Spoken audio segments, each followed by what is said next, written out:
দেবদেবী গণিত হয় নম রাখো আবার এস গন্ধপুষ্প বাস্তু দেবদেবী গণিত হয় নম রাখো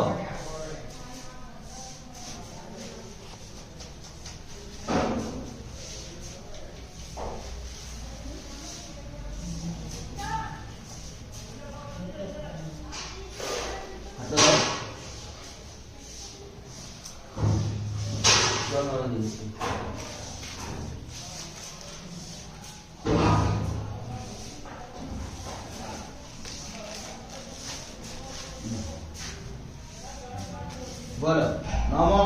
বিশ্বরম তৎসৎ অদ্য চৈত্র মাসে 5